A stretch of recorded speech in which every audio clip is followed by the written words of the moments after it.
लाख लाख दीवડાની આરતી ઉતારજો, લાખ લાખ દीवડાની આરતી ઉતારજો। श्रीमद करुणा सागर महाराज की जय। की जय श्री विठ्ठलजी महाराज की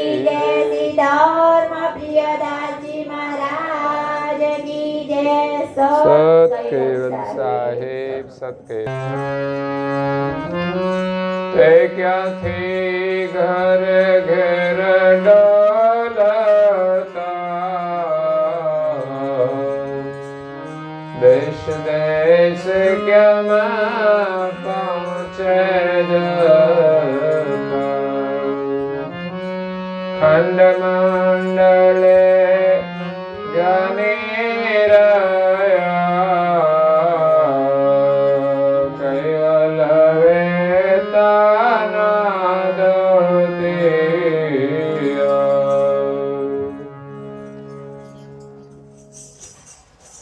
प्रेमी भक्तजनों, ज्ञान संप्रदायના દેશસ્થાપક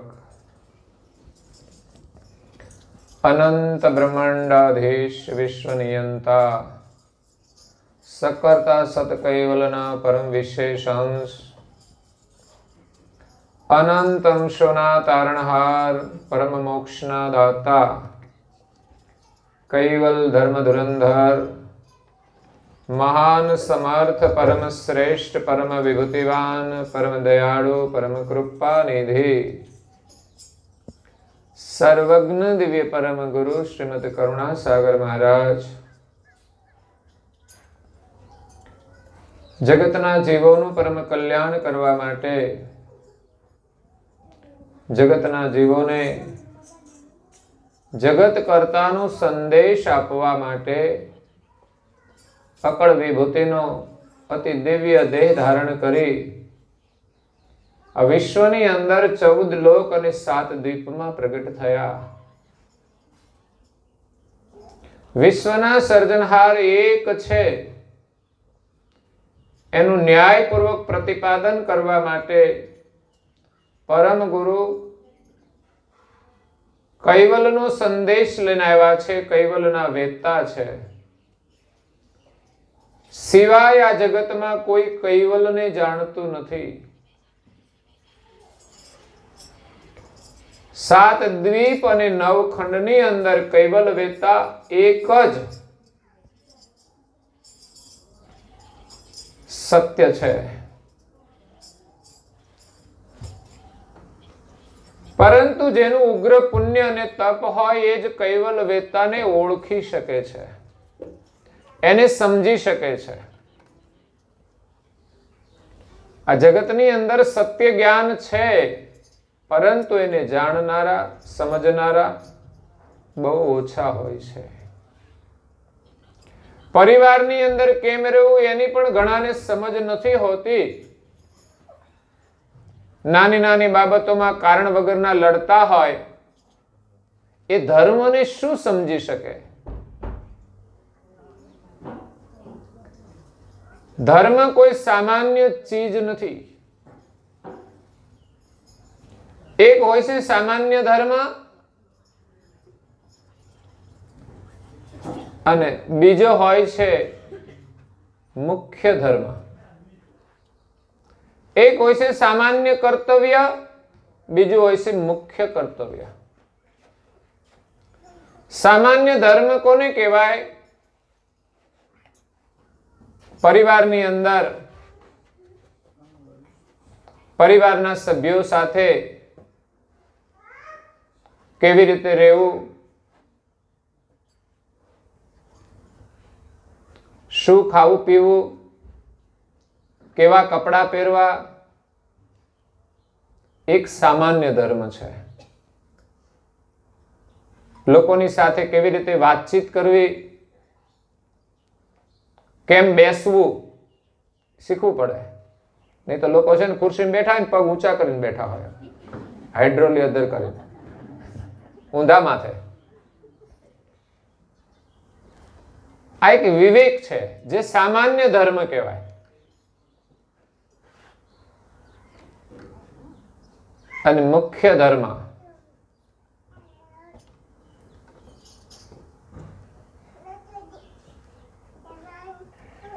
આ જગતના કર્તા કોણ છે?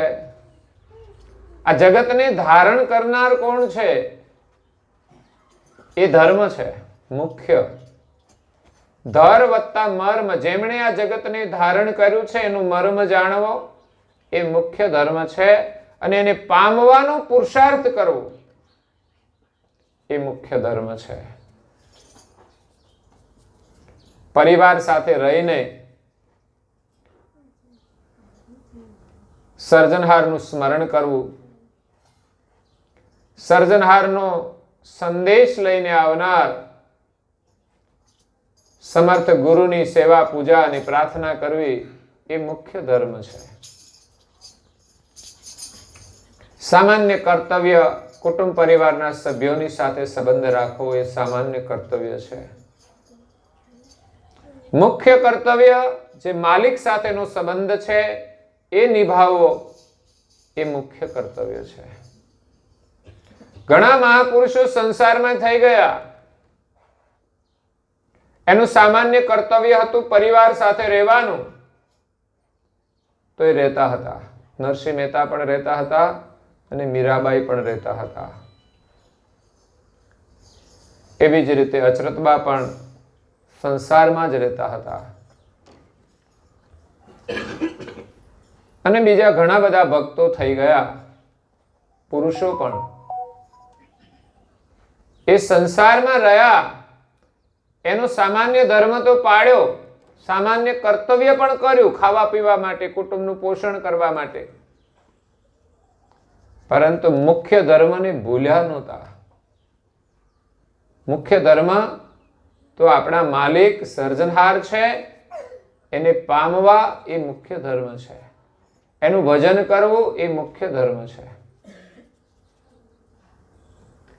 એટલે 7 દ્વીપ અને 9 ખંડની અંદર કૈવલ વેદતા એક જ સર્જ છે જે સર્જનહારનો સંદેશ લઈને આવ્યા છે.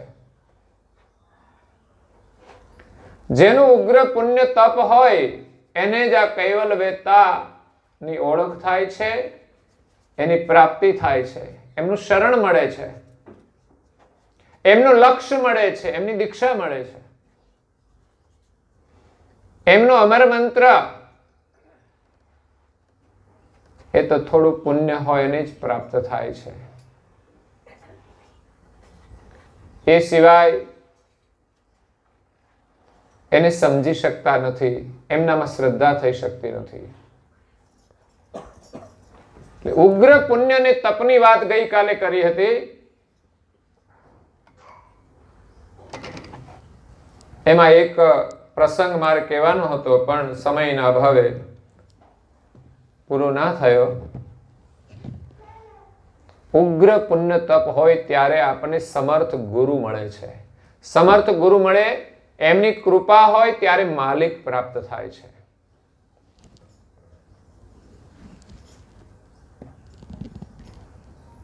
તો ઉગ્ર પુણ્ય અને તપ હોય ત્યારે આપણને કૈવલ વેદતા જેવા ગુરુ મળે. બાકી તો ગુરુ કરવા જરૂરી છે અને આપણને યોગ્ય લાગે એને ગુરુ કરવા જોઈએ, માર્ગદર્શન લેવું જોઈએ ધર્મનું. જેમ ભૌતિક જગતમાં શિક્ષણ લઈએ છીએ એ જ રીતે ધર્મ માર્ગની અંદર આપણે જ્ઞાન પ્રાપ્ત કરવા માટે કોઈ આસ્થાનું કેન્દ્ર હોવું જોઈએ, અને એ છે ગુરુ.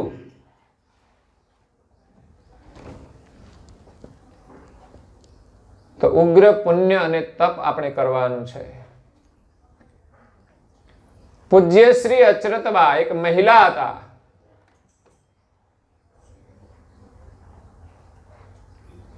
એમણે ઉગ્ર તપ કર્યું, પુણ્ય કર્યું, ત્યારે એમને પરમ ગુરુનું શરણ મળ્યું.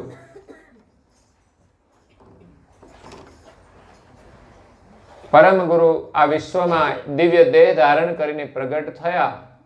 એ સ્વરૂપે તો અહીંયા વિચરણ કરીને અનેક લોકોને દર્શન આપ્યા. એ પણ અહોભાગ્ય છે કે એવા દિવ્ય પુરુષના અને દિવ્ય શરીરના જેને જેને દર્શન થયા, આ 14 લોકની અંદર એક એવી વિભૂતિ છે, એવું સ્વરૂપ છે જે કોઈએ ધારણ કર્યું નથી. જે કોઈ આવ્યા માતાના ઉદરથી જન્મ લઈને આવ્યા છે,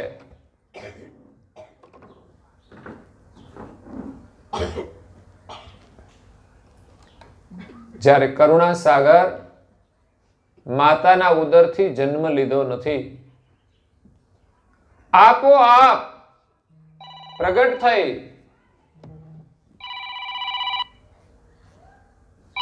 આપોઆપ વિશ્વમાં પ્રગટ થયા છે.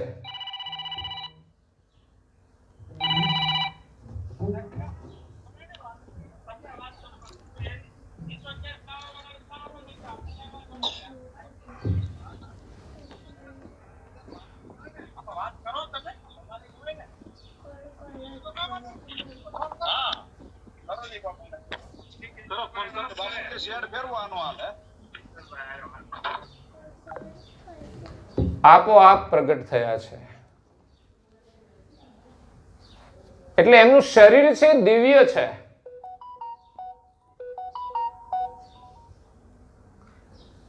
જે કોઈ જન્મ ધારણ કરીને આવ્યા છે એમની પાસે આ વિશ્વના સર્જનહારની ગતિનો અનુભવ નથી, એમ પરમ ગુરુ કહે છે.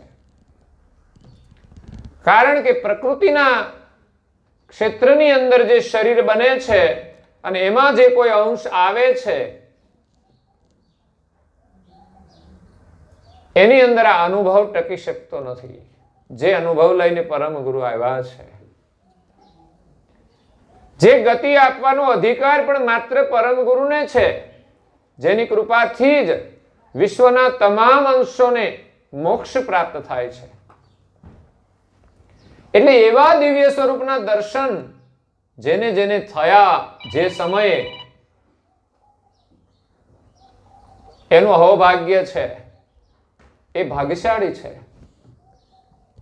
અત્યારે તો આપણે પરમ ગુરુના ફોટો સ્વરૂપના દર્શન કરીએ છીએ, પણ પરમ ગુરુનું જે દિવ્ય સ્વરૂપ છે, જેના દર્શન કરવાથી આપણી દ્રષ્ટિ નિર્મળ થઈ જાય.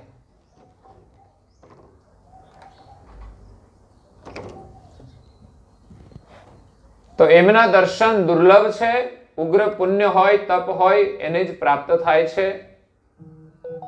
તો પરમ ગુરુ જ્યારે પ્રગટ થયા,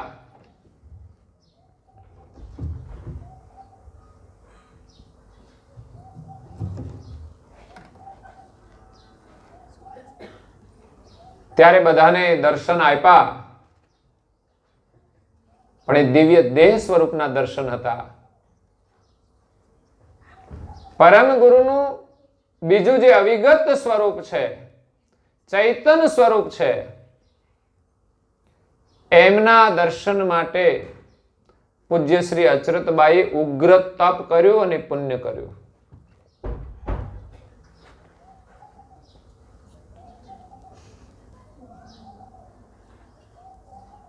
લખ્યું છે અચરત સાગર ગ્રંથની અંદર, ઓમ પ્રથમ અન્ન જલ તજ ત્રિય માસ તપકીન, જપે અમર નિજ જાપ કો લીએ પરમ ગુરુ છીન. અન્ન જળનો ત્યાગ કરી અને અમર મંત્રનો જપ કરે છે. 3 મહિના સુધી એમણે અન્ન જળનો ત્યાગ કરી અને અમર મંત્રનો જપ કર્યો. વિચાર કરો, એ પણ એક ગ્રહસ્થાશ્રમમાં જ રહેતા હતા. કેવી એમની પ્રીતિ, કેવું એનું તપ, કેવું એનું પુણ્ય. અન્ન જળનો ત્યાગ કરીને એ અમર મંત્રનો જપ કરવા માટે ધ્યાનમાં બેઠા. નિરંતર 3 મહિના સુધી બેઠા. કદાચ વધારે બેસવું પડત તો પણ બેસત, પણ 3 મહિના બેઠા હોય એટલે એમની ભાવનાની કસોટી પૂર્ણ થઈ જાય છે. કદાચ 1 મહિનામાં પણ થઈ જાય, પણ 3 મહિના બેઠા એનું તપ જોઈ અને પરમ ગુરુ ત્યાં સાક્ષાત પ્રગટ થાય છે. આપણને વિશ્વાસ આવવો જોઈએ કે આ મંત્રના જપથી પરમ ગુરુ આપણને મળશે. આપણે પણ કંઈક તપ કરવું જ પડશે. કદાચ આપણે ભૂખ્યા ને તરસ્યા 3 મહિના સુધી ન રહી શકીએ તો વાંધો નથી, પણ હવારે કમસે કમ ખાધા પીધા વિના તો ભજન કરીએ થોડું, પછી ખાવાનું રાખીએ તોય સારું. પહેલા આપણે ભજન કરવાનું ને પછી ભોજન કરવાનું એવી પ્રેરણા આપે છે. જેમણે સંપૂર્ણ અન્નજળનો ત્યાગ કરીને ભજન કર્યું છે, જ્યાં સુધી પરમ ગુરુ દર્શન ન આપે ત્યાં સુધી અન્નજળ નહીં લેવાનું. તો આપણે પણ 1 માળા થાય ત્યાં સુધી આપણે અન્નજળ છોડીએ, પછી લેવાનું. જો આ એક નિયમ રાખો તો થશે ભજન. સવારે ઉઠ્યા પછી નાઈ ધોઈને જ્યાં સુધી મંત્રનો જપ પૂરો ના થાય, આપણો નિયમ પૂરો ના થાય ત્યાં સુધી અન્નજળ નહીં લેવાનું. કોઈ દિવસ ખાલી જશે આપણો નિયમ? કેમ? તો કે એના વગર તો અન્નજળ નહીં લેવાય, એટલે મંત્રનો જપ કરવો જ પડશે. મંત્ર એ જ પરમ ગુરુનું સ્વરૂપ છે. મંત્ર જપ કરવાથી જ આપણને પરમ ગુરુના દર્શન થશે. ફોટામાંથી પ્રગટ દર્શન થશે. ફોટો સ્વરૂપ એ તો એને વિદ્યમાન હતા, એક દિવસ પ્રગટ થયા હતા, એ સ્વરૂપ એની પ્રતિકૃતિ છે. પરંતુ એમાં સાક્ષાત સ્વરૂપ જે આવીને આપણને વરદાન આપે, જે આવીને આપણને આશીર્વાદ આપે, જે આવીને આપણું કલ્યાણ કરે, જેમના દર્શનથી આપણું અજ્ઞાન દૂર થઈ જાય, એવું એક સ્વરૂપ આપણે પ્રગટ કરવાનું છે. એવા સ્વરૂપે આપણને મળશે. તો એક તો વિશ્વાસ હોવો જોઈએ એમની આજ્ઞાનું પાલન કરવામાં. અમર મંત્ર આપ્યો છે, કોઈ સામાન્ય નથી. 14 લોકની સમૃદ્ધિ આપી દે ને તોય ના મળે. જેનું ઉગ્ર પુણ્ય અને તપ હોય એની મંત્ર મળે, મંત્રમાં શ્રદ્ધા થાય અને મંત્રનો જપ કરે. નહીં તો ઓછું પુણ્ય હોય ને તો મંત્ર મળે પણ કોઈ જપ ના કરે પાછા. એવા તો ઘણા છે ઘરમાં. મંત્ર તો મળ્યો છે પણ જપ કરતા એ જપતા જ નથી. મંત્રને જપતા નથી અને આમે ઘરમાં શાંતિથી એ જપતા નથી. ઘડીક ઉભા થાય ને ઘડીક બેહે ને ઘડીક બજારે જાય ને આમ આટા માર્યા જ કરે. એટલે એને ઉગ્ર પુણ્ય કહેવાય, તપ કહેવાય. આપણને પરમ ગુરુએ જે આજ્ઞા આપી છે એટલું જ તપ કરવાનું છે, પણ શરૂઆત આપણે થોડાથી કરવી પડશે. દરેકને ગુરુમાં વિશ્વાસ જોઈએ, ગુરુ મંત્રમાં વિશ્વાસ જોઈએ, જપ કરવામાં વિશ્વાસ જોઈએ. એટલે જપ કરતા પહેલા ગુરુ મહારાજનું પૂજન થાય, કપાળમાં તિલક થાય, પછી ધ્યાનમાં બેસીને જપ કરવાનો છે. ધ્યાન મૂલમ ગુરુમૂર્તિ, પૂજા મૂલમ ગુરુપદમ. એમના ચરણની પૂજા. મંત્રમ મૂલમ ગુરુ વાક્યમ. ગુરુના વાક્ય એ મંત્ર છે. પરમ ગુરુના જેટલા પણ વચનો છે એ બધા મંત્ર છે. એમ સમજીને આપણે એમને આચરણમાં લેવા જોઈએ.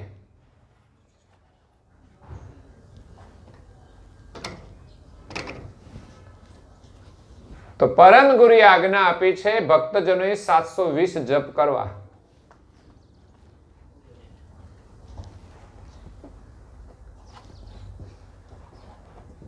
₹720 રોજ કોઈ આપે આપણને તો લઈએ કે ના લઈએ? ગણવાનો ટાઈમ મળે કે ના મળે? મળે, બધું મળે.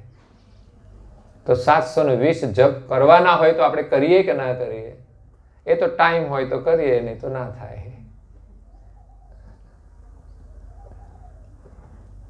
જીવનનો ભૌતિક લાભ મળતો હોય તો આપણે સંપૂર્ણ જીવન આપીએ છીએ, પરંતુ આધ્યાત્મિક લાભ માટે આપણને જેણે જીવન આપ્યું છે છતાં પણ આપણે એનો ઉપયોગ નથી કરી શકતા, એ આપણું દુર્ભાગ્ય કહેવાય. अहो हरिजन धन्य भाग्य तुम्हारा, सो हमेरे तुम पाए हूं देदारा। પરમ ગુરુના દેદારના દર્શન થવા એ આપણું અહોભાગ્ય છે. અબ તુમ હમસે કરો પતિયારો. બસ હવે માત્ર જરૂર છે એમના શરણમાં વિશ્વાસ રાખવાની, એમના વચનોમાં વિશ્વાસ, એમની આજ્ઞામાં વિશ્વાસ.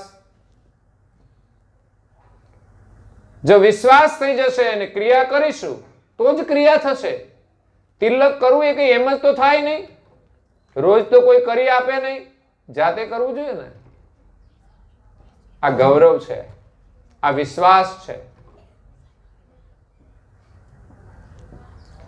બહેનોએ કપાળમાં માથા ઉપર સેથો પૂર્યો છે, કોઈ કરી આપ્યો ઘરવાળાએ કે તમે જાતે કરીને આવ્યા? નહીં તો ઘરવાળાનો સેથો તો એ કરી દે તો કરવાનું, નહીં તો નહીં કરવાનું. એને જ કરવાનો હોય ને, એમનો ખરો ને. એટલે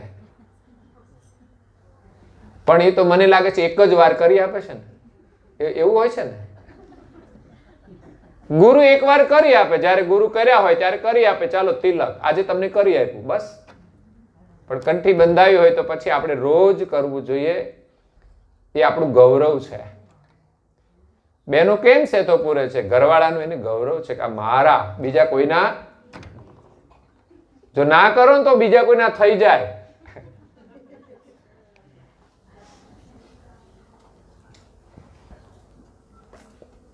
જેને ઘરવાળા માનતા હોય ને એ માનતા હોય ત્યાં સુધી સેતો કરે, અને ના માને ને તે દિવસે સેતો ગયો. તમારે સમજવાનું, સંબંધ છૂટ્યો ના હોય ને તો મન ના હોય ને પછી ના કરે. કેમ તો હવે છૂટું થવાનું છે.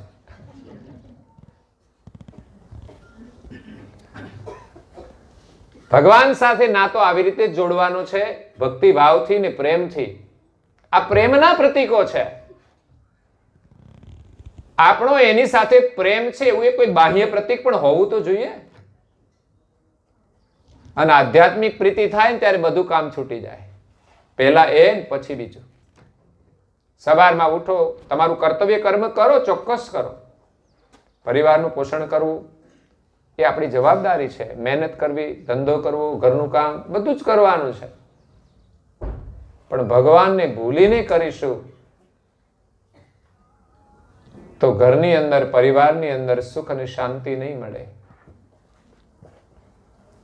એટલે આપણું અહોભાગ્ય છે કે પરમ ગુરુ કરુણાસાગરના દર્શન થયા છે, એમનું શરણ મળ્યું છે. હવે બસ વિશ્વાસ થઈ જાય કે એમની કૃપાથી જ આપણે સુખી થઈશું અને એમના આશીર્વાદથી જ આપણા દુઃખોનો અંત આવશે.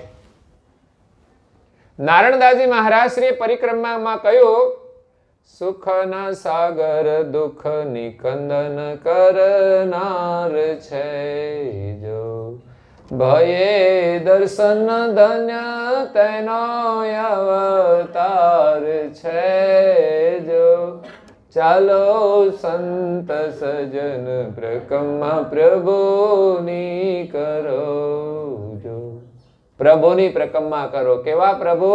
જે સુખના સાગર છે. નારણદાસજી મહારાજશ્રીને અનુભવ થયો. એ અનુભવ દ્વારા કહે છે કે કરુણા સાગર એ કરુણાનાય સાગર છે,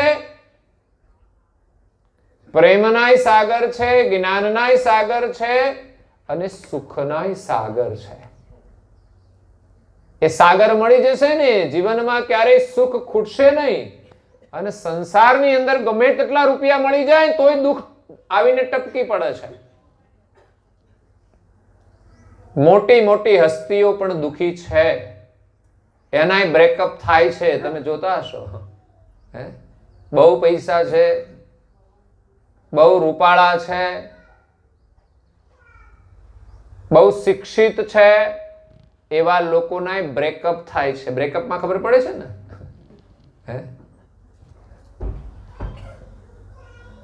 અંગ્રેજી ન ખબર હોય ના પડે. એના સંબંધો તૂટી જાય છે, રિલેશન તૂટી જાય છે, એને બ્રેકઅપ. પેલા તો બ્રેક લાગે સંબંધોમાં અને પછી છૂટી પણ જાય. પરંતુ જેમની પાસે ધર્મ છે, ધર્મનું જે ગૌરવ છે, અને ધર્મનો જે સંબંધ છે એ છૂટતો નથી. કુટુંબમાં હોય તો પણ અને પરમાત્માની સાથે આપણો ધર્મનો સંબંધ છે એને દુનિયાની કોઈ વ્યક્તિ તોડી શકતી નથી, કોઈ પરિસ્થિતિ એને છોડાવી શકતી નથી. મીરાનો સંબંધ કૃષ્ણ સાથે જોડાયો એ ધર્મનો સંબંધ હતો. જો કે ઘરવાળા તો બહુ વિરોધ નતા કરતા, પણ બીજા જે ઘરના સભ્યો હતા ને એમણે વિરોધ કર્યો, છતાં પણ એ સંબંધ ના છૂટ્યો.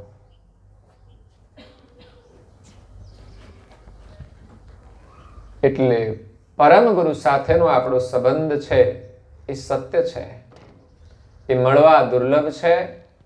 7 દ્વીપ અને 9 ખંડમાં એક જ સર્જનહાર પરમ ગુરુ છે જે સર્જનહારનું લક્ષ્ય લઈને આવ્યા છે. તો અચરતબાની ભક્તિ એવી હતી, એમણે ઉગ્ર પુણ્ય કર્યું, તપ કર્યું કે 3 મહિના સુધી અન્ન જળનો ત્યાગ કરીને બેસી ગયા કે બસ પરમ ગુરુ મળે ત્યારે જ અન્ન જળ લેવું. અને એવો જ એક નિયમ બીજો પણ એમનો હતો. જ્યારે પરમ ગુરુ વિદ્યમાન હતા સારસાપુરીમાં અને અચરતબા પણ સારસામાં જ રહેતા હતા,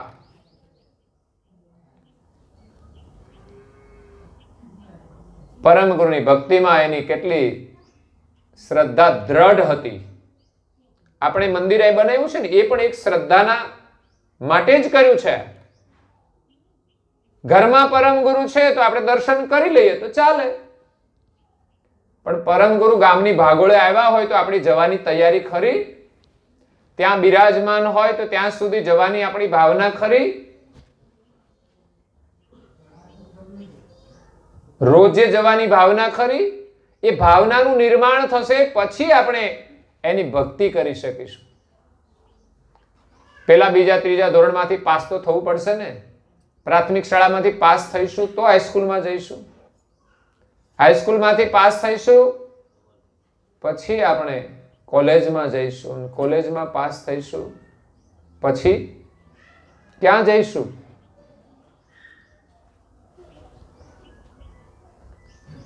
કોલેજ કર્યા પછી આપણી પાસે સર્ટિફિકેટ હોય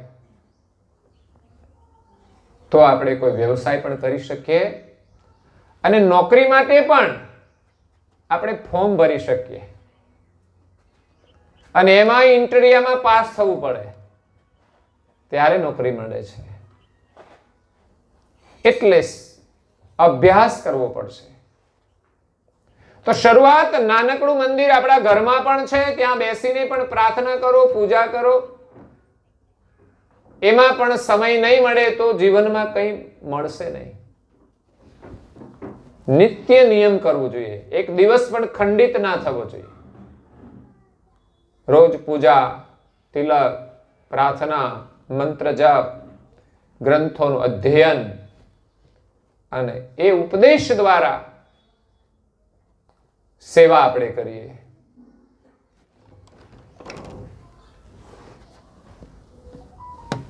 એટલે શરૂઆત મંદિરથી છે. આપણા ગામનું મંદિર એમ થવું જોઈએ કે મંદિરે ન જઈએ ત્યાં સુધી ચેન ન પડે. ઘર આપણું 1 કરોડ રૂપિયાનું હોય પણ મંદિર આગળ એ કંઈ જ નથી. જે શાંતિ સંસ્કાર મંદિરથી મળશે એ કરોડ રૂપિયાના મકાનમાં નહીં મળી શકે. કરોડ રૂપિયાનું મકાન છે ને આપણને મોહજાળમાં ફસાવી દે. એટલે ઘરમાં તો રહેવાનું છે જે વ્યવસ્થા હોય એમાં, પણ ભગવાનને યાદ કરીને રહેવાનું છે. બંગલાનો મોહ છોડીને મંદિર સુધી જવાનું છે. દરેક સભ્યે જવાનું છે. ત્યાં જઈને દર્શન કરીએ, પ્રકમ્મા કરીએ, પ્રણામ કરીએ. એમના જેવું એકાંત ઘરમાં નહીં મળે. ઘરમાં આપણે પગે લાગીએ, પૂજા કરીએ, પ્રાર્થના કરીએ, પણ વચ્ચે તો ઘરના કોઈ વિચારો આવ્યા જ કરે. કારણ કે નજીકમાં હોય ને ઘર એટલે બહુ વિક્ષેપ કરે. જેટલું ઘર નજીક એટલા જ મનની અંદર ઘરના વિચારો વધારે આવે છે. અહીંથી તમે 100 કિલોમીટર જતા રહો ને એટલે નોર્મલ થઈ જશે. કારણ કે 100 કિલોમીટરથી આપણે ઘરમાં કશું જ કરી શકવાના એમાં વિદેશમાં જતા રહો ને એટલે થોડા દિવસ ઘર યાદ આવે, પછી સમાપ્ત. પછી આવે કેવું કે ક્યારેક જવાનું છે એ જ, પણ રોજ આપણને યાદ નહીં આવે. તમે જ્યાં રહેતા હશો એ જ ભૂમિકામાં તમે રહેશો. એ મંદિરમાં જાઓ તો મંદિરની એક ભૂમિકા બને છે. આ કોઈ સામાન્ય કાર્ય નથી. જેની જ્યાં આસ્થા હોય મંદિરમાં જાય, પ્રાર્થના કરે અને નિયમિત આપણે જઈએ તો ચોક્કસ આપણું કાર્ય સફળ થાય છે, આપણી પ્રાર્થના સફળ થાય છે. અચરતબાનો નિયમ હતો કે પરમ ગુરુના દર્શન વિના અન્ન જળ નહીં લેવાનું. આમાંથી પ્રેરણા લેવાની છે. કેવો એનો પ્રેમ હતો. પરમ ગુરુ ત્યાં વિદ્યમાન હતા, દર્શન કર્યા વિના અન્ન જળ નહીં લેવું. આપણે પણ એવો નિયમ બનાવી શકીએ કે ગામમાં હોઈએ ત્યારે, બાર ગામ જઈએ તો આપણો નિયમ રહેતો નથી,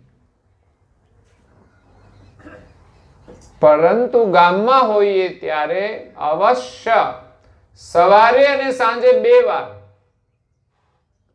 દર્શન કરવા જવું જોઈએ. અને એમાંય જો આરતી સમયે જઈએ તો ઉત્તમ, નહીં તો અનુકૂળ સમયે અવશ્ય જવું જોઈએ. મંદિરનો મહિમા છે. લાખોની ભીડો મંદિરમાં થાય છે અને કરોડોના ખર્ચે મંદિર બને છે. જોયું ને, રામ મંદિર બની રહ્યું છે કરોડોના ખર્ચે, અને લોકોની આસ્થા એટલી છે કે લાખો રૂપિયા લોકો આપે છે. કરોડોના ખર્ચે મંદિર થાય છે, પણ એની અંદર પૂજા પણ વિધિવત થાય છે. નહીં તો કરોડનું મંદિર હોય પણ પૂજા નિયમિત ન થાય, વિધિવત ન થાય તો મંદિરનું કોઈ મહત્વ નથી રહેતું. જેટલું મંદિરનું મહત્વ એટલું જ પૂજાનું મહત્વ, અને પૂજાનું મહત્વ એટલું જ દર્શનનું મહત્વ. લોકો દૂર દૂરથી ત્યાં દર્શન માટે જશે અને જાય છે. બીજા પણ અન્ય મંદિરો છે એમાં લોકો જતા હોય છે, પણ આસ્થા મહત્વની છે, સમર્પણ મહત્વનું છે, વિશ્વાસ મહત્વનો છે. પરમ ગુરુના દર્શન કરવા માટે અચરતબાનો નિયમ છે કે દર્શન કરી અને ખાવા પીવાનું, અન્ન જળ લેવાનું. પણ બ્રાહ્મણ કુળના લોકો હતા, અચરતબા બ્રાહ્મણ કુળના. એમના લોકોએ વિરોધ કર્યો કે આપણે તો બ્રાહ્મણ એટલે મોટા, લોકો આપણને પગે લાગે, આપણે એમના દર્શન કરવા ના જવાનું હોય. પણ અચરતબાએ તો પરમ ગુરુનું જ્ઞાન સાંભળી એમની ઓળખ કરી હતી અને એમને ગુરુ કર્યા હતા. એમણે જ્ઞાતિ જાતિ જોઈ નથી. ધર્મની અંદર જ્ઞાતિ જાતિનો કોઈ ભેદભાવ હોતો નથી. જે ભક્તિ કરે એ ઉત્તમ છે. વર્ણ તો બ્રાહ્મણોએ વિરોધ કર્યો અને એને એક રૂમની અંદર પૂરી દીધા. અને અચરતબાની સાથે બીજી 3 બહેનો હતી, અચરત, અવલ, રામ और પ્રેમા. કુલ છોડે તોડે નહીં નેમા. એને કુળને છોડ્યું પણ નિયમ ના છોડ્યો. આ છે ભક્તિનું મહત્વ, આ છે તપશ્ચર્યા. જીવનમાં કોઈ વિરોધ કરે તો પણ સત્યને છોડવું જોઈએ નહીં. ઘણા લોકોને ઘરમાં કંઈક ધાર્મિક ક્રિયા કરવી હોય ને તોય ના થાય. કેમ? તો કે વિરોધ કરે લોકો. ઘણાને તો તિલક કરવું હોય તો અમારા ઘરમાં ના થાય, એના ઘરમાં રોજ સૂતક હોય એટલે ના થાય. સારું કામ કરવામાં પણ જ્યાં વિરોધ હોય એને કોઈ દિવસ સુકન થતા નથી.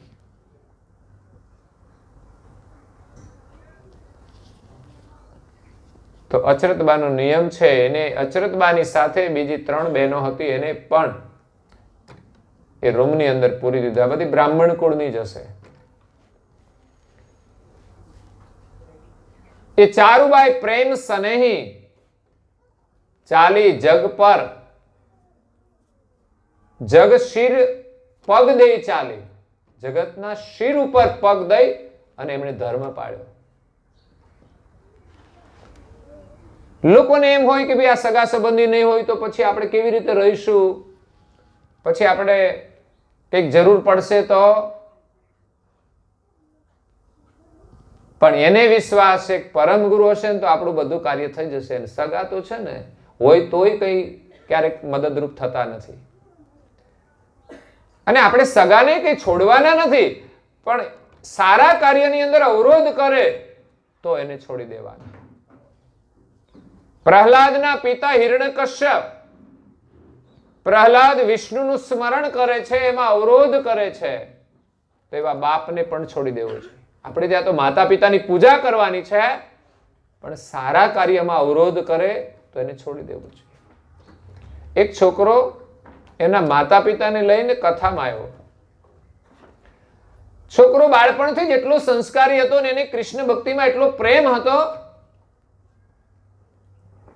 તો એક દિવસ એના માતા પિતાને લઈને કથામાં આવ્યો અને વક્તાને ફરિયાદ કરી કે મારા માતા પિતા મને ઘરમાં ભક્તિ નથી કરવા દેતા. વિચાર કરો. તો એના માતા પિતાને કથાની અંદર ઉભા કર્યા. હજારો લોકો બેઠા હતા કે ભાઈ તમારો છોકરો ફરિયાદ કરે છે. તો માતા પિતા કહે છે કશું ભણતો જ નથી, ભણવામાં ધ્યાન આપતો નથી અને ભક્તિમાં જ એને રસ છે. વિચાર કરો. એટલે વક્તા મહોદયે કહ્યું કે બેટા ભણવું તો જોઈએ. એ કે મારે ભણવું છે પણ મારે ભક્તિ કરવી છે. બહુ વિનમ્રતાથી બોલતો હતો. પણ ઘરમાં મારે કેવી રીતે ભક્તિ કરવી, કેમ શું તકલીફ છે ભાઈ, તમે ભક્તિ કેમ નથી કરવા દેતા? કે અમે ક્યાં ના પાડીએ છીએ, પણ એ આખો દિવસ ભક્તિમાં જ રહે છે, એ અમારો વિરોધ છે. છોકરો એમ કહે છે કે મારે ભક્તિ કરવી કેવી રીતે, ચારે બાજુ માંસ પડ્યું હોય એનો વિરોધ હતો. ઘરમાં ચારે બાજુ દુર્ગંધ આવતી હોય, બોલો માંસ ખાનારા પરિવારમાં પણ આવા બાળકોનો જન્મ થાય છે અને માતા પિતા સામે વિરોધ કરે છે. જેમ પ્રહલાદે વિરોધ કર્યો એવી રીતે. બાકી મા બાપનો વિરોધ ના હોય. બીજું કે મારા પિતા શરાબ પીવે છે અને અનાપ શનાપ બોલે છે. જે કોઈ શરાબ પીવે ને એને બોલવાનો વિવેક નહીં જ હોય. એને છે તમે કંઈક કહેશો ને તરત જ ગમે તેમ બોલવા લાગશે. એટલે વક્તા મહોદયે કહ્યું કે ભાઈ તમે વિચાર તો કરો, તમારા ઘરમાં કેવો સંસ્કારી બાળક આવ્યો છે, એનામાં કેટલો ભક્તિ ભાવ છે, અને છતાં તમે બંને માંસાહાર કરો છો. તમારા ઘરમાં ખાવાનું નથી બીજું, અને શરાબ કે પીવાની વસ્તુ છે. છોકરો એમ કે મારે આ ઘરમાં રહેવું, આ તો રાક્ષસનું ઘર છે. શરાબ અને માંસ આ બે હોય ત્યાં શું કહેવાય? मांस मछली खाते है सुरापान सुहेत, सो नर नर के जाएगा मात पिता सहित. माता पिता सहित એ બધાને નરકમાં લઈ જશે. જેના ઘરમાં માંસ ખવાતું હોય, મછલી ખવાતી હોય અને શરાબનું સેવન કરતા હોય, સુરાપાન સુહેત, એને નરકમાં જવાનું છે. એટલે મસાલા વાળાએ જાગી જવાનું હોય. એવું નહીં કે મસાલાનું નામ નથી લીધું એટલે આ એમાં જ આવે. નરકમાં જવાની તૈયારી છે. સમજીને છોડવું જોઈએ. ધર્મનું તો ગૌરવ એવું હોવું જોઈએ કે આપણે કોઈ કચરો ના ખાઈએ. એનું નામ ધર્મનું ગૌરવ હોય. તુલસીદાસ મહારાજ એમ કહે છે કે વ્યસની થવાય નહીં, ધર્મ લજવાય નહીં. વ્યસની થવાય નહીં, ધર્મ લજવાય નહીં. રણ છોડ એ ભૂલાય નહીં હો, કંઠી છે કોટમાં. રણ છોડ એ ભૂલાય નહીં હો, કંઠી છે કોટમાં. કરુણા સાગરની હો, કંઠી છે કોટમાં. કઈ કૈવલ ધરમની હો કંઠી છે કોઠમાં.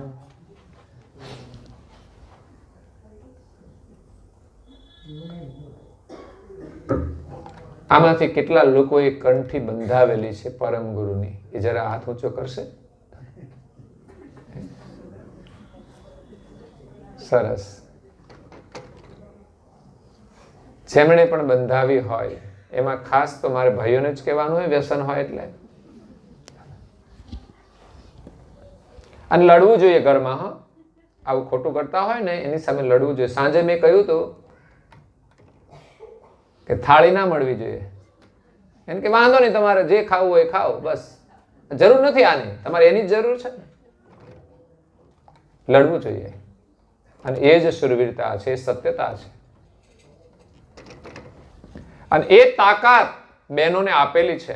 આદ્ય શક્તિ છે. આ અસુરોને એ શક્તિએ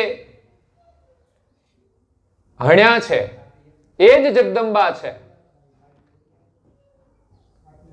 એ ધર્મ છે. એનું ધર્મનું ગૌરવ છે કે આ કશું ના જોઈએ.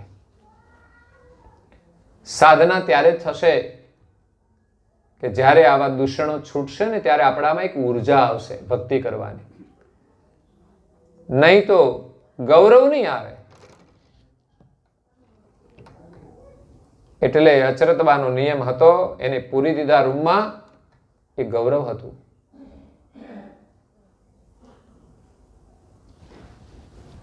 જો કે પરમ ગુરુ અવિગત સ્વરૂપે એને ઓરડાની અંદર દર્શન આપી શકતા હતા, પણ એમણે એવું ના કર્યું. એમણે બ્રાહ્મણોની આંખો ખોલવા માટે અચરતબાઈ, અવલબાઈ, રામબાઈ અને પ્રેમબાઈ ચારેય બાઈઓને જે રૂમમાં પૂર્યા હતા ને બહાર તાળું પણ માર્યું હતું, એવું લખ્યું છે પરમ ગુરુ ગ્રંથમાં.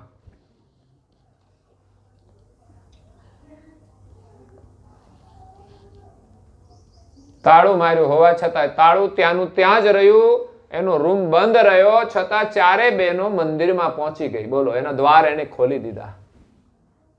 એને કોઈ દિવાલ ના નડી. એને કોણ રોકી શકે? તાળા મારીને બેહી જાય છતાં પણ એ દર્શન કરવા માટે પહોંચી જાય. આ શક્તિ ભક્તિ અને પ્રેમમાં છે. આ નિયમમાં તાકાત છે. પણ નિયમ આપણો દ્રઢ હોવો જોઈએ.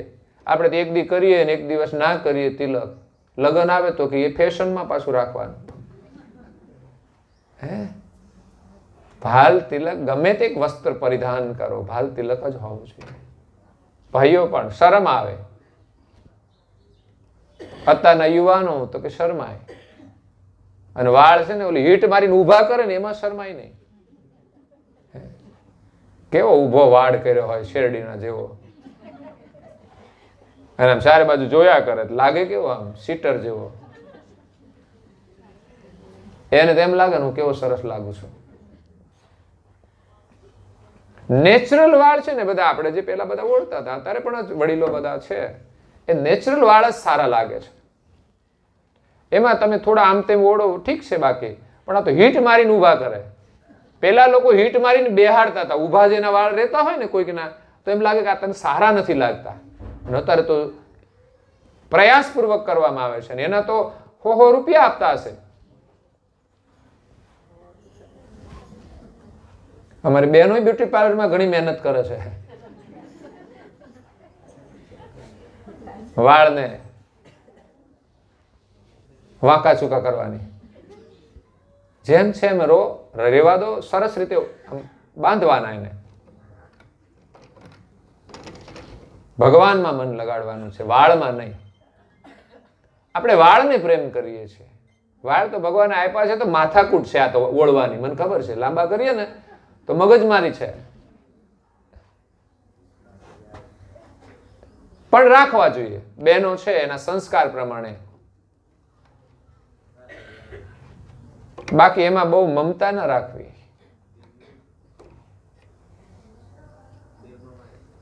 એનાથી આપણે સુંદર નહીં બની શકીએ.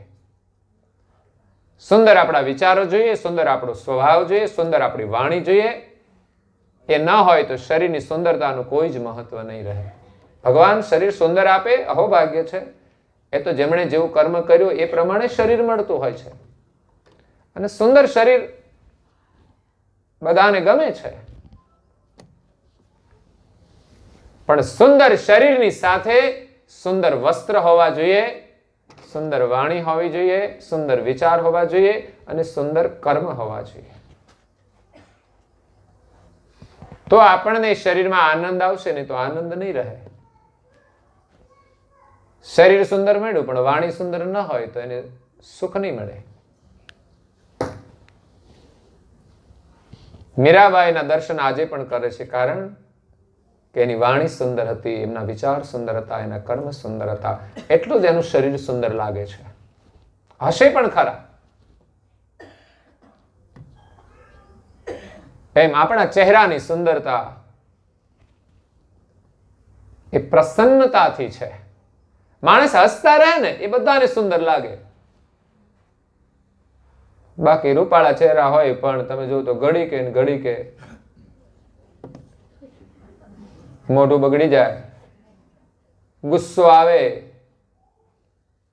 પછી એનો ફોટો પાડજો, કેટલો સરસ લાગે છે રૂપાળો ચહેરો.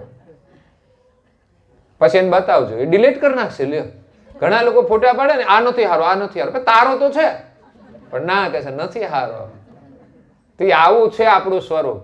અને હારો એક જ ફોટો હોય, 10 પાડે ને એમાં એક જ ફોટો હારો આવે, અને એ આમ પ્રયત્નપૂર્વક પાડીએ ત્યારે. બાકી ઘણાના ચહેરા એવા હોય ને, તમે ગમે ત્યારે ફોટો પાડી લ્યો ને હારો જ આવે. લ્યો, ઘણાના ચહેરા એવા હસમુખા હોય છે, ગમે ત્યારે ફોટો પાડો સરસ આવે. એ ભીતરની સુંદરતા છે. બાકી રૂપ હોય પણ છતાંય ફોટા નથી સારા આવતા. તમે જુઓ ને તો એરોપ્લેન ની અંદર છે ને, જે ઓલી સેવા આપતા હોય ને, એનો ફોટો ગમે ત્યારે પાડો ને સારો જ આવે. કેમ? તો કે બધાને હારે હસતા જ હોય, ઓળખતા હોય કે ના ઓળખતા હોય, સગા હોય કે ના, હાય હાય જ કરવાનું. શીખવા જેવું છે. ઘરમાં એવી રીતે ખુશ રહેવાનું. એને તો કોઈ ઓળખાણ નથી, કોઈ રિલેશન નથી, છતાંય ખુશ રહે. અને ઘણાને કંઈક જુદું લાગે કે આ બહુ ખુશ મારા ઉપર, પણ એ રીતે નથી. એ તો એની ડ્યુટીમાં ખુશ છે. પણ એવી રીતે આપણે આપણા રિલેશન વાળા સાથે ખુશ ના રહી શકીએ? રહેવું જોઈએ. એ સુંદરતા છે. તો પરમ ગુરુની અક્કળ લીલા છે કે અચરતબાઈ, અવલબાઈ, રામબાઈ, પ્રેમબાઈની ભક્તિથી એને ઓરડામાં પૂર્યા હતા, છતાં પણ એ દર્શન કરવા માટે આવી શક્યા છે ને કોઈ અવરોધ નડતો નથી. પછી પેલા તો ત્યાં બેસી રહ્યા, પછી ખબર પડી, કોઈ બજારેથી આવતા હતા, કઈથી આવો છો? બધા લોકો પૂછે અહીં કેમ બેઠા છો? કોઈ દિવસ ને આજે તો કે આજે આ રૂમની અંદર કે છે આ બહેનોને પૂર્યા છે ને તાળું માર્યું છે. તો કોઈ મંદિરેથી આવતા હતા ને, એમણે કહ્યું એ બહેનો તો ત્યાં છે.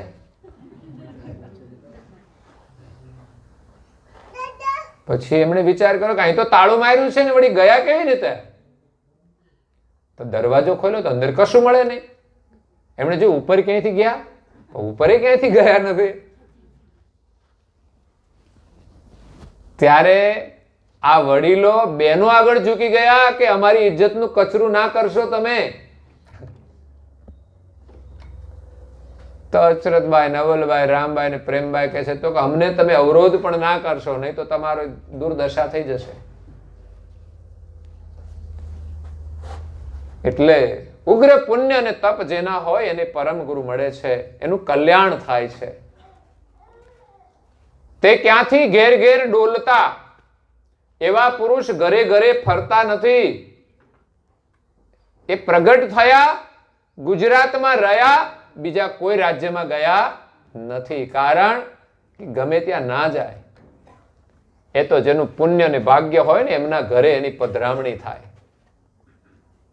પરમગુરુ ગુજરાતમાં વિચરણ કર્યું છે તો એ ત્યાંથી કદાચ અહીંયા આવ્યા છે કાસોડીમાં, વચ્ચે બીજા ઘણા ગામો આવ્યા હોય, પણ જ્યાં જ્યાં એમની સુવાસ છે ને ત્યાં એ ચોક્કસ પધાર્યા છે. એ સિવાય ગમે તેને ત્યાં જતા નથી. એમણે જો કે પ્રગટ થઈને આખી ગુજરાતની ભૂમિને પાવન કરી છે, એમની સુવાસ ફેલાવી છે, ભારત દેશને એમણે પાવન કર્યો છે. પણ જેમના ઘરે આવે ને જે વ્યક્તિને મળે એના દર્શન થાય એ ભાગ્યશાળી છે.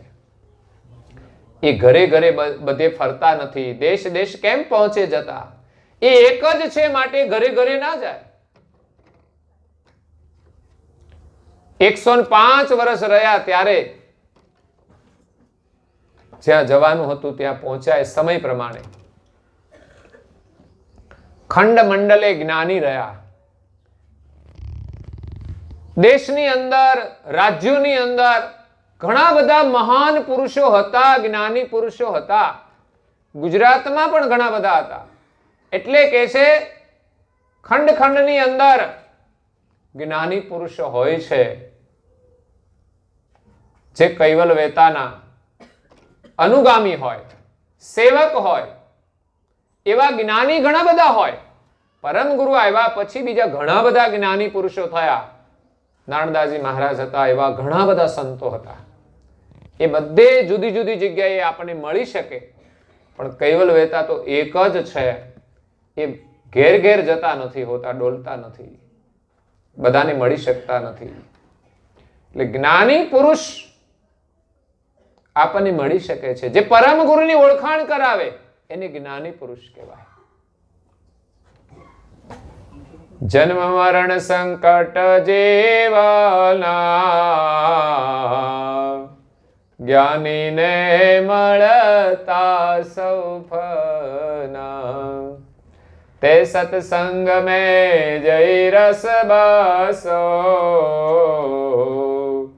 હરિ જાણીને અંતર કસો. જન્મ મરણ સંકટ જીવના. આપણું મોટામાં મોટું સંકટ એ જન્મ મરણનું છે. અને જ્ઞાનીને જો કોઈ મળશે તો એ નષ્ટ થઈ જશે. જન્મ મરણનું દુઃખ જ્ઞાની નષ્ટ કરી દેશે. એટલે પરમ ગુરુની કૃપાથી જે જ્ઞાની પુરુષો છે આ જગતમાં, અગર તો બીજા પણ અન્ય મહાન પુરુષો થયા છે, જ્ઞાની પુરુષો, એમના શરણે જવાથી, એમના સત્સંગમાં જઈને તમે રસબસ થઈ જાઓ, સત્સંગમય બની જાઓ. મનની અંદર બીજા કોઈ સંસારના વિચાર નહીં, કોઈ રાગ નહીં, કોઈ દ્વેષ નહીં, મારું નહીં, તારું નહીં. સત્સંગના રસની અંદર રસમય બની જાય. હરિ જાણીને અંતર કસો. જ્ઞાની એ હરિનું રૂપ છે એમ સમજીને અંતરને કસવાનું છે. જ્ઞાની મળે એમના સત્સંગ દ્વારા, એમની આજ્ઞાઓ કંઈ પાડીએ ને તો અંતર થોડું કસવું પડે, થોડું કષ્ટ પણ વેઠવું પડે, પણ એમના વચનોમાં આપણને વિશ્વાસ થવો જોઈએ. આજ્ઞા પાળવામાં થોડી તકલીફ પડે, પણ હકીકતમાં તો એ આજ્ઞા પાળવામાં એટલું બળ હશે કે તમને જરાય તકલીફનો અનુભવ નહીં થાય. મંદિરે જવામાં શું તકલીફ? સવારે વહેલા ઉઠવામાં શું તકલીફ? તો એ તો બહુ તકલીફ. ગોદડું ઊંચું ના થાય એટલું વજન વાળું હોય. અને ઉનાળામાં તો એટલી બધી ઠંડી હવા આવે, ઊંઘ જ ના ઉડે. પણ ઉઠવું પડશે હો. એટલી હિંમત નહીં હોય તો આ માર્ગે ચાલી શકાશે. ભક્તિનો માર્ગ છે શુરાનો નહીં કાયરનું. કામ જોને પ્રથમ પહેલા મસ્તક મૂકી વર્તી લેવું. મસ્તક મૂકવાનું એટલે અભિમાન છોડવાનું છે. વેલા ઉઠવું એ શુરવીરતા છે. રાત્રે વેલા જે સુવે વેલા ઉઠે વીર, એને વીર કહેવાય, શુરવીર છે. બળ બુદ્ધિ ને ધન વધે ને સુખમાં રહે શરીર. આ ચાર તો લાભ વેલા ઉઠવાના છે. ખરેખર શરીર સ્વસ્થ રહે. સવારની જે હવા છે ને એ શુદ્ધ હવા છે કે જે દવાનું કામ કરે, આરોગ્યનું કામ કરે છે.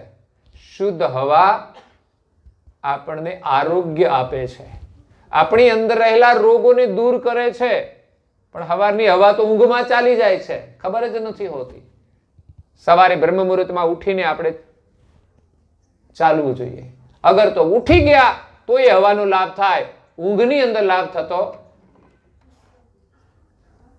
એટલે જે લોકો વહેલા ઉઠે છે ને સ્વસ્થ છે, બળ પણ વધે, શરીર સારું હોય તો બળ આવે છે, બુદ્ધિ વધે, વિવેક બુદ્ધિ આવે છે. વહેલા ઉઠવું એ પણ વિવેક બુદ્ધિ છે, અને જે વહેલા ઉઠે એનામાં બધો વિવેક આવે. એ સવારે વહેલા ઉઠીને પ્રભુ ભજન કરશે, પ્રાર્થના કરશે, સેવા કરશે. એટલે વહેલા ઉઠવું જોઈએ. ભક્તિ કરવી એ શૂરવીરતાનું કામ છે. વહેલા ઉઠવું એ પણ શૂરવીરતાનું કામ છે. સત્સંગમાં જશો અને જાગૃતિ આવશે એટલે બધું જ થશે. તો જ્ઞાની પુરુષોનો સત્સંગ શ્રવણ કરો. પરમ ગુરુ જ્ઞાન બહુ અદ્ભુત છે. અદ્ભુત જ્ઞાન હમારા સંતો, અદ્ભુત જ્ઞાન હમારા, કોઈ જાણે જાણનહારા સંતો, અદ્ભુત જ્ઞાન હમારા. તો એવું અદ્ભુત જ્ઞાન લઈને પરમ ગુરુ આવ્યા છે આપણું કલ્યાણ કરવા માટે. પણ જ્ઞાનીને આપણે મળવું પડશે તો પરમ ગુરુની ઓળખ થશે. અને જ્ઞાની પુરુષ જો મળશે ને તો આપણા જન્મ મરણનો અંત આવી જશે. જેમણે જેમણે ભક્તિ કરી છે એમણે જ્ઞાની પુરુષોની શોધ કરી છે, એમના સત્સંગમાં રહ્યા છે, એમની આજ્ઞાઓ પાડી છે, ત્યારે જ એનું કલ્યાણ થયું છે. તપસ્વી રઘુરામ મહારાજ શ્રી યોગ કરતા હતા. ડાકોરના મહંતો પાસેથી એમણે યોગ શીખ્યા, યોગ કર્યો, એક મુદ્રા સિદ્ધ કરી, છતાં પણ એને સંતોષ ન થયો. કારણ કે મુદ્રા સિદ્ધ કર્યાથી આપણને સિદ્ધિ મળી જાય તો શું મળે? તો ભૌતિક સુખ મળે છે, કલ્યાણ થતું નથી. ત્યારે એમણે એમના જ ગુરુને પૂછ્યું કે મારું કલ્યાણ કરવું છે, એના માટે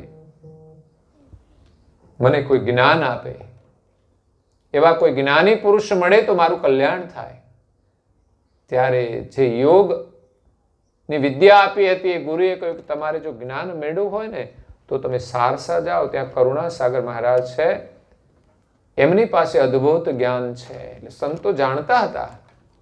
ત્યારે રઘુરામ મહારાજ ત્યાંથી પ્રસ્થાન કરી અને સારસાપુરી જાય છે ડાકોરથી ચાલતા ચાલતા. ત્યારે કોઈ એક વૃક્ષના નીચે વિશ્રામ કરે છે રાત્રિ દરમિયાન. ત્યારે એમને અંતરની અંદર, નિંદ્રાની અંદર સ્વપ્ન રૂપે પરમ ગુરુના દર્શન થાય છે. કારણ કે જ્યાં જવાની ભાવના હોય એનું દર્શન થાય છે. અંતરમાં સ્વપ્ન કેવા આવે? કે જેવો ભાવ હોય એવા સ્વપ્ન આવે. એમ રઘુરામ મહારાજનું સ્વપ્ન, જે જ્ઞાની પુરુષને મળવાનું હતું એના દર્શન એને પ્રથમ થઈ ગયા. અને ત્યાં જ્યારે જાય છે સારસાપુરીમાં, ત્યારે ગુરુ મહારાજ સિંહાસન પર બેસી અને સિંહ ગર્જનાથી કૈવલ જ્ઞાનનો સત્સંગ કરી રહ્યા છે. પરમ ગુરુના દર્શન કર્યા તો એને પ્રતીતિ થઈ ગઈ કે આ એ જ પુરુષ છે જે મને દર્શન આપ્યા છે. અને બીજું પ્રતીતિ, એમનું જે જ્ઞાન હતું એ સાંભળ્યા પછી એના મનના બધા જ સંશયોનું સમાધાન થઈ ગયું કે વિશ્વના સર્જનહાર એક છે અને કોણ છે એનો નિર્ણય એ જ્ઞાન દ્વારા એક જ કથામાં થઈ ગયો. અને એક કથા શ્રવણ કરી અને તપસ્વી રઘુરામ મહારાજ શ્રી યોગના ગુરુ તો કર્યા હતા, પણ પોતાનું પરમ કલ્યાણ કરવા માટે એમણે કરુણાસાગરને ગુરુ કર્યા છે. જીવનમાં ગુરુ પણ અનેક હોઈ શકે છે. આપણે અભ્યાસ કર્યો તો પણ એક ગુરુ હતા. આપણે બીજું કોઈ કામ શીખવું હોય તો પણ ગુરુ હોય. એમ આપણું કલ્યાણ કરવા માટે પણ કોઈ ગુરુ હોય છે. એમાંય જ્યાં સુધી કલ્યાણ ન કરી શકે એવા ગુરુ મળે ત્યાં સુધી બદલવા પડશે. ઘણીવાર ઘરવાળા એવા ભટકાઈ જાય ને તો એ બદલવા પડે, એને પણ તલાક આપવી પડે. એવું નહીં કે ભાઈઓ જ બહેનોને તલાક આપે, બહેનો પણ ભાઈઓને તલાક આપી શકે છે.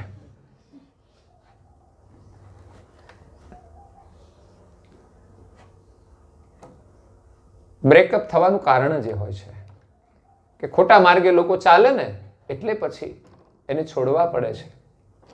એક મોટી હસ્તી છે ફિલ્મી જગતની, એમના મેરેજ તો થયા સારી સેલિબ્રિટી સાથે જ, અને એક અમીર પરિવારનો દીકરો હતો, છતાં પણ આગળ જતા શરાબના વ્યસનમાં લાગી ગયો. એની ઘરવાળી કંટાળી ગઈ, એટલા માટે એને લગ્ન નહોતા કર્યા. કંટાળી ગઈ કે માણસ પછી કામ પણ ના કરે. ઘરમાં 2 દીકરીઓ હતી, એમનું પોષણ કરવા માટે પણ પૈસા ના હોય એવી પરિસ્થિતિ આવી ગઈ. શરાબના કારણે માણસ ગમે ત્યારે આવે, કશું કામ ન કરે. પેલી મહિલા હિંમતવાળી હતી, છેવટે એમણે એનાથી અલગ થઈ, છૂટાછેડા તો નથી લીધા પણ અલગ થઈ ગઈ, અને પોતાની રીતે છોકરીઓને સારું શિક્ષણ મળે, સારી શાળામાં એ ભણાવી શકે, એના માટે એણે જાતે મહેનત કરી, છોકરીઓને ભણાવી, વેલ સેટ કરી. ત્યાર પછી 30-35 વર્ષ આજુબાજુ બંને જુદા રહ્યા, ફરી પાછા ભેગા થયા. પછી એને અહેસાસ તો થયો હશે ને, એમને કઈ એને છોડીને બીજા લગ્ન કરવાના હતા, આને પણ એક વિશ્વાસ તો હતો કે બસ એકવાર તો કડવો અનુભવ થયો, પછી વળી બીજામાં કરવો. એટલે એમણે દીકરીઓના આધારે પોતાનું જીવન લક્ષ્ય બનાવીને આગળ જોડી દીધું. એટલે માણસના જીવનમાં મુશ્કેલીઓ આવે છે, એના કારણો હોય છે. આપણી પાસે ધર્મનું જ્ઞાન હોય તો આ પારિવારિક જે મુશ્કેલીઓ છે ને એ રહેતી નથી. અને જન્મ મરણનું જે દુઃખ છે એમાંથી આપણે છૂટવા માટે ભક્તિ કરવાની છે, ધર્મ પાળવાનો છે. અને કોઈ એવા મહાન પુરુષ પાસે જઈશું, એનું જ્ઞાન મેળવીશું કે જેનાથી આપણું કલ્યાણ થાય, બસ એ જ મહાન છે. તો અહીંયા પરમ ગુરુ કહે છે કે એવા સત્સંગમાં જઈ તમે રસબસ થઈ જાઓ, હરી જાણી, અને તમે તમારું અંતર થોડું કસો. જ્ઞાની મળશે તો તમારું જન્મ મરણનું દુઃખ છે એ હંમેશના માટે નષ્ટ થઈ જશે. તો આજે એક સદગત આત્મા શીતલબેન,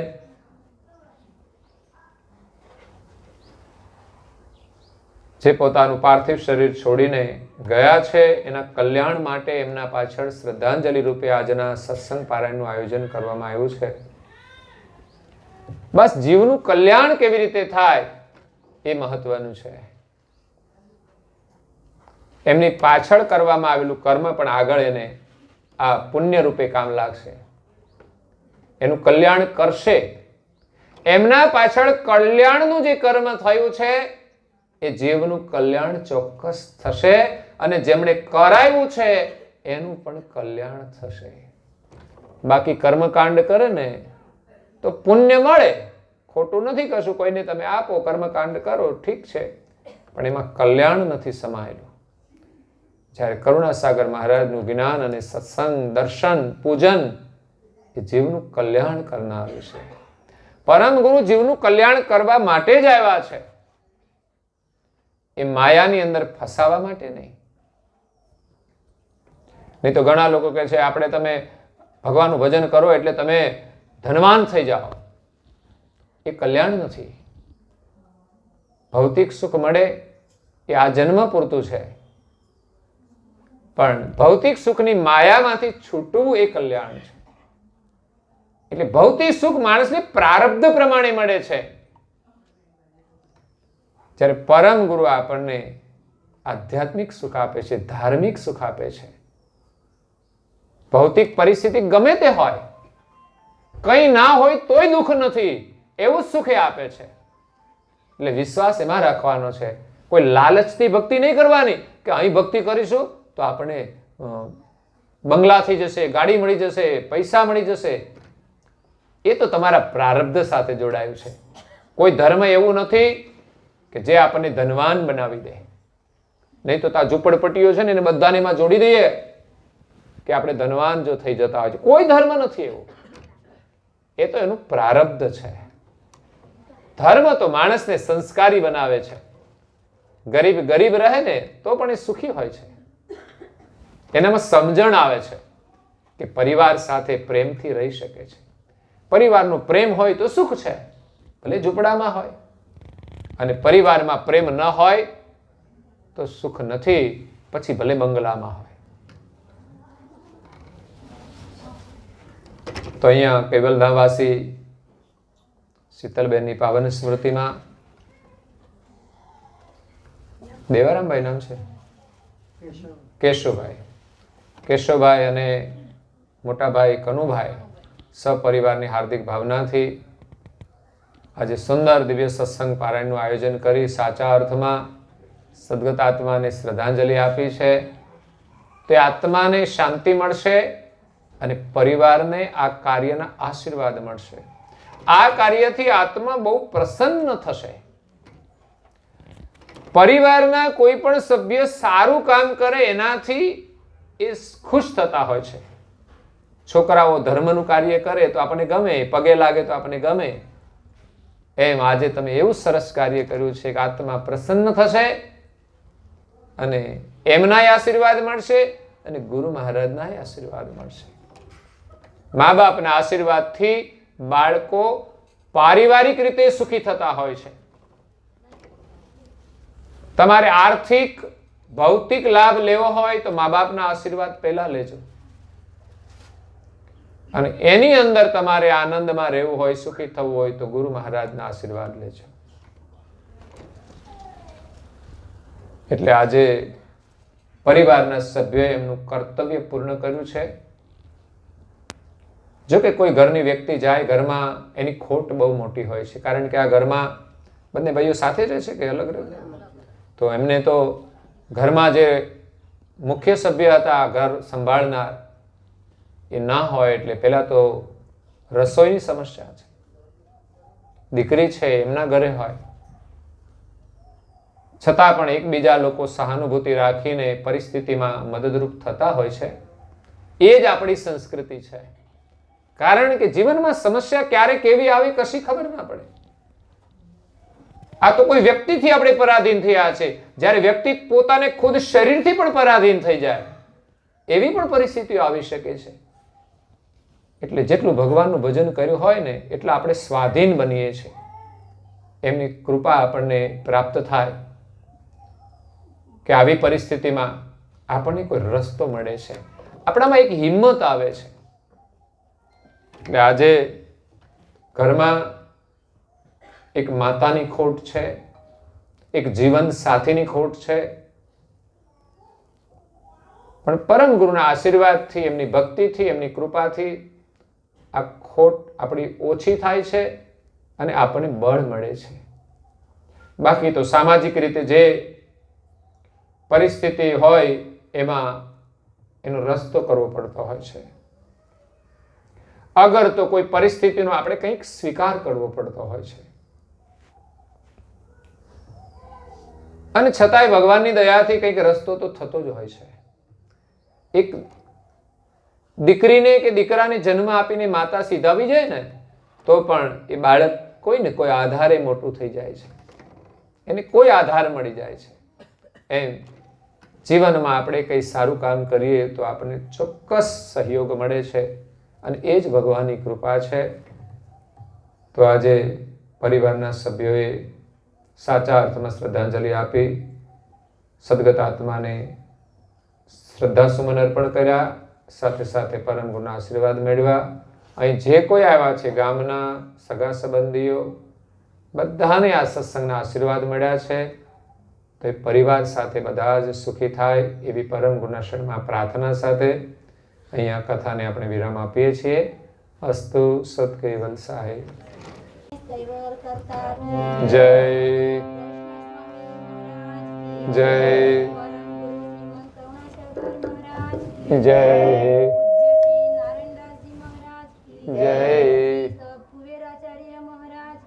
જય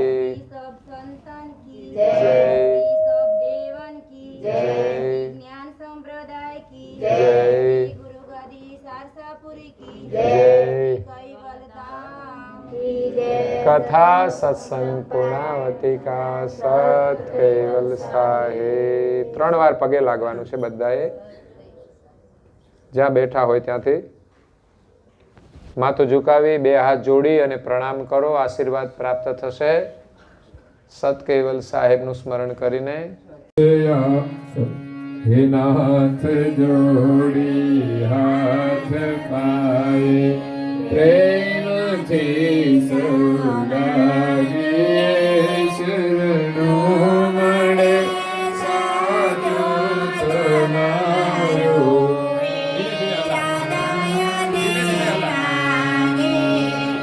જે અંશયારો આપ પાસે શરણમાય અપનાવજો. પરમ ગુરુએ આત્માને શાંતિ વળી કર્મના યોગી કરીને જે માએ અવતરે ત્યાં પૂર્ણ પ્રેમે પરમ ગુરુ આપની ભક્તિ કરી. લક્ષ 84 બંધનોને લક્ષમાં લઈ કાપજો. પરમ ગુરુએ આત્માને બોલો શાંતિ સુખ સંપત્તિ સુવિચારને સત કર્મનો નિવાર સો જન્મો જન્મ સત સંગથી ગિરતાર પાર પાડો. આલોકને પરલોકમાં તમ પ્રેમ રગ રગ વ્યાપજો. પરમ ગુરુએ આત્માને બોલો શાંતિ મળે ભોગ કે સુખ સ્વર્ગના આશાઓ રે વિનતી જોરે અદુર્લભ માનવીનો ભજન કરવા ભાવથી સાચો બતાવી રૂપ શ્રી કૈવલ હૃદય આપજો. પરમ ગુરુએ આત્માને બોલો બધા શાંતિ સાચી આપજો. પરમ ગુરુએ આત્માને બોલો શાંતિ સાચી આપજો. શ્રીમદ કરુણા સાગર મહારાજ થોડા પહેલી બાજુ થોડા આરતી આરતી પૂર્વક આરતી પૂર્વક સુરતા કરી પ્રભુ જય કરુણાનિધિ. તારણ તરણ ત્રિલોકન જીવી અનુપમ પ્યારી પ્રભુ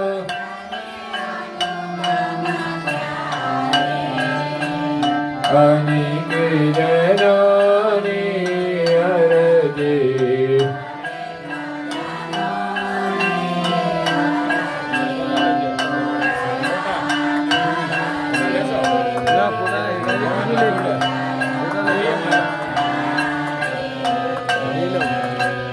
અખંડ અનાદિ પદની જાણ સહી દીધી પ્રભુ જાણ સહી દીધી સંશય સગડાની વારે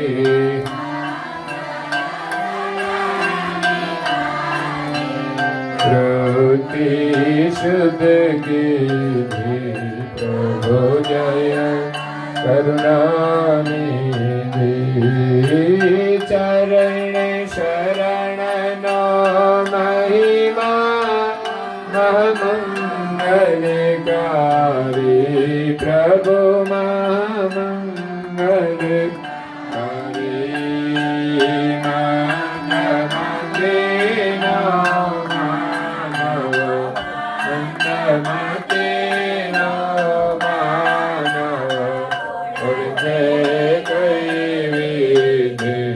પ્રભુ જય કરો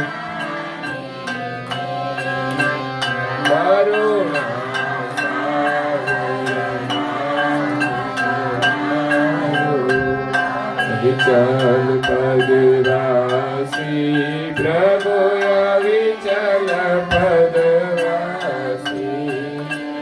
શરણાગત ને સાનમાં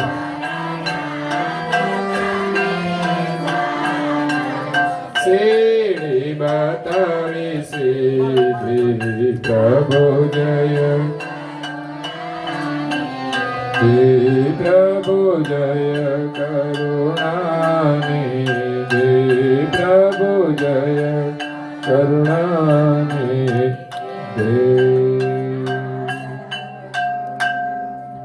ઓમ વંદો आद्य सकृत स्वराज करुणेश केवल करता की पूज्य श्री कृष्ण स्वामी महाराज के पूज्य श्री परम गुरु श्रीमद करुणा सागर महाराज की पूज्य श्री नारायण दास जी महाराज की पूज्य श्री सब कुबेराचार्य महाराज की श्री शब संतन की श्री शबदेवन की श्री ज्ञान संप्रदाय की श्री कायम पंथ की श्री गगन मणि की श्री निर्गुण दोणी की श्री मुक्त द्वार की श्री ब्रह्म क्षेत्र की श्री सच्चिदानंद शाखा की श्री अचंद अखाड़ा की श्री अविगत गादी की श्री भाल तिलक की श्री रसोई करावे उनकी श्री उनके माता पिता की श्री उनके बाल गोपाल की श्री उनके गुरु गोविंद की श्री गुरु गादी सहर्षापुरी की श्री कैवल्य धाम की श्री दाता भोक्ता की श्री बोल हरे गुरु महाराज की जय परम गुरु श्रीमद करुणा सागर महाराज की जय भोजन थाल पुणावती का साथ